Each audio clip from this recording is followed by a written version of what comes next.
Hello Practicum students, week 4, the week 4 video update.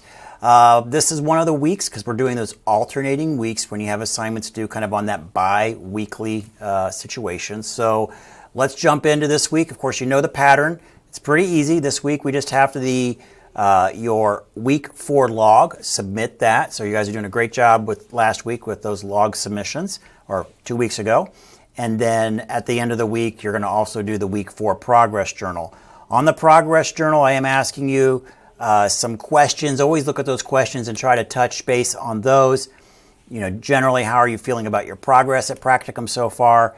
Discuss your involvement with a project or projects. I always love to hear about what you're doing out there on a project basis. Also, this week, I'm asking you, how are you getting along with your preceptor? So right about now, you guys have been together for 3 to 4 weeks doing stuff. You know, are you gelling? You know, are you building rapport? I know a lot of you already know your preceptors very well. Or are you not getting a lot of time with your preceptor? Is your preceptor kind of an absent preceptor? Are they pawning you off on other people? Hopefully that's not happening, but let me know how that relationship is going between you and your preceptor. Also, of course, if there's any general questions for me.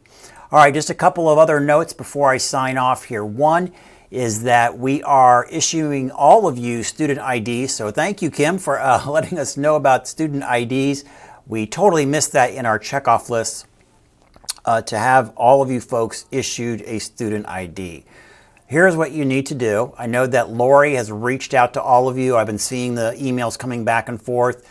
Looks like many of you have already requested that your ID be produced.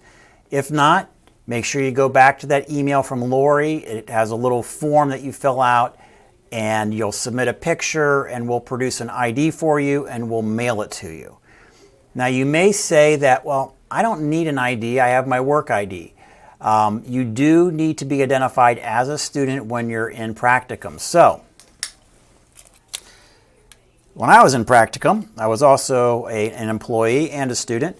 I would have them on both sides, and then I would just flip it over, flip my ID over that said student. So you do need to be clearly identified as a student, and typically that ID will suffice as you being clearly identified as a student and not an employee. And please don't represent yourself as an employee when you're in student mode. I know that can be kind of weird because a lot of you are doing your Practicum in places that you work. People may see you in other areas that you don't normally work, wondering what you're doing. Feel free to tell them, you know, hey, I'm here on Practicum, I'm a student. They may not know what the word Practicum means. You can say internship if you want for your master's program. That's a little easier word for people to conceptualize.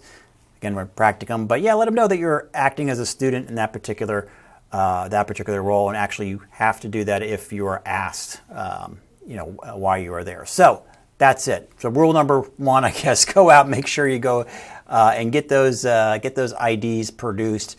I know the folks downstairs are really quick about getting you that ID once they get the information from you.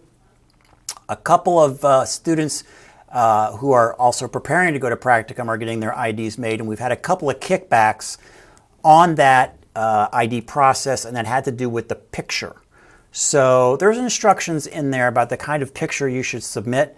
But think of like a passport picture. It should be kind of like the way I'm positioned right now, except without the background. So you want to be up against a white or beige wall, and then take a picture, usually probably 2 to 3 feet away from the wall, not directly backed up against the wall like a mug shot, but a couple of feet away from a white or beige or neutral colored wall. And no sunglasses, no hats, nothing like that, when you take your picture. If you're absolutely worried about it, I know some of our students have gone and gone to Walgreens or Rite Aid or whatever, and have gotten passport pictures, and those have to follow very strict guidelines about background and headshot and all that stuff. You can do that, but honestly, just do it with your camera, set a timer or something, and then you'll be fine. And you probably can't do a selfie with it because you might need the camera a little bit further away, though you might be able to do it. But make sure you just follow the directions in there so you don't get a kickback, because you're your sunglasses on and you're in your car, which we had happen, and you don't want that kind of picture. All right, other than that, that should be pretty much it for the student IDs. If there's any difficulties that you're having in that process or that's prohibiting you from getting that ID, let me know because we definitely need you marked as a student when you're out there. All right, I beat that to death. All right, guys, that pretty much concludes for week 4. So make sure you submit your stuff by at the end of the week, and Monday is fine as well. Submit that stuff so I can pop in there and check that out, make sure you're doing okay, and grade that. All right, everybody have a fantastic week in Practicum, and I'll check in with you next week.